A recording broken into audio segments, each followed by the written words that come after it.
Most people think discipline is about control, waking up early, grinding harder, forcing yourself to do things you don't feel like doing. But that's not what discipline really is. Discipline is self respect in action. And once you understand that, everything changes. Because when someone truly respects themselves, their behavior begins to reflect it. They keep promises to themselves. They protect their time. They raise their standards, not because someone else is watching, because they are. Look closely at the moments when discipline breaks, skipping the workout, delaying the work that matters, choosing distraction instead of progress. On the surface, it looks like laziness, but underneath it, something deeper is happening. You're negotiating with yourself. And every time you break the agreement you made with yourself, something subtle changes. Trust disappears. You stop believing your own promises. You say you'll start tomorrow, but part of you already knows tomorrow probably won't come.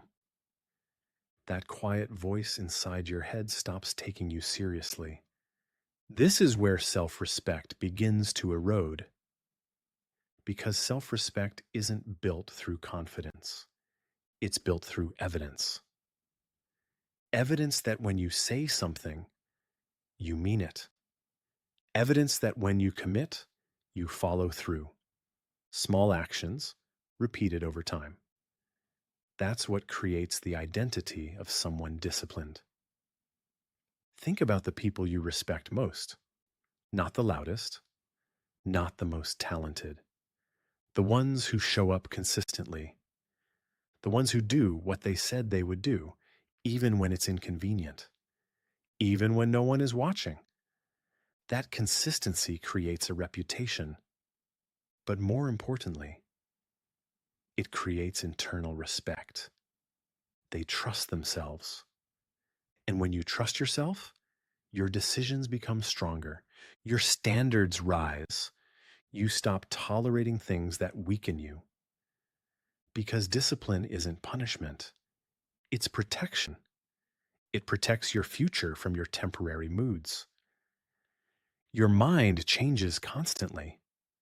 Some days you feel motivated, other days you feel tired, distracted, unprepared.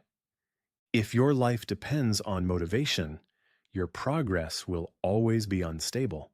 But discipline removes that uncertainty. You act because it's who you are, not because you feel like it. That identity shift is powerful. Someone without discipline asks, do I feel like doing this today? Someone with discipline asks a different question. Is this aligned with the person I'm becoming? One question depends on mood. The other depends on identity. And identity is far stronger than emotion. Because emotions change every hour. Identity stays. The moment you begin seeing discipline as self-respect, your perspective shifts. Skipping important work stops feeling harmless. Wasting your time starts to feel uncomfortable. Breaking promises to yourself feels wrong. Not because someone told you it's wrong, because it contradicts the standard you hold for yourself. And standards shape behavior. If your standard is low, your actions follow it. If your standard is high, your actions rise to meet it. This is why disciplined people often appear calm. They aren't constantly fighting themselves. Their standards already made the decision. When it's time to work, they work. When it's time to train, they train. The argument inside their mind becomes smaller because the identity is already established. I'm the type of person who follows through. Once that belief exists, discipline becomes simpler. But building that identity requires proof. Small promises, kept consistently. Wake up when you said you would. Finish what you started. Do the difficult task even when comfort is easier. Each time you follow through, you reinforce something powerful. You prove to yourself that your word has value, that your standards matter, that your future deserves effort today. And over time, something interesting happens. Discipline stops feeling like resistance. It starts feeling like alignment. Your actions match your values. Your habits match your goals.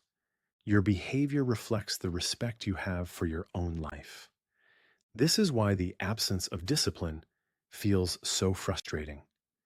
Deep down, you know you're capable of more, but your actions don't match that potential. That gap creates tension. And the longer that tension exists, the heavier it becomes. But the solution is simpler than most people think. You don't rebuild discipline through massive change. You rebuild it through small integrity. Keeping the promises you make to yourself, especially the small ones. Because every kept promise rebuilds trust. Every kept promise strengthens identity. And slowly, the person you see in the mirror begins to change. You begin to see someone reliable, someone capable, someone who respects themselves enough to live with standards. That's what discipline really is. Not punishment, not restriction, self-respect in action.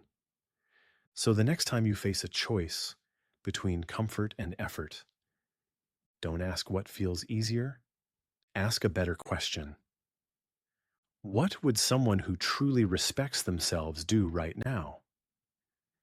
Because the answer to that question will guide your actions. And the actions you repeat will define your identity.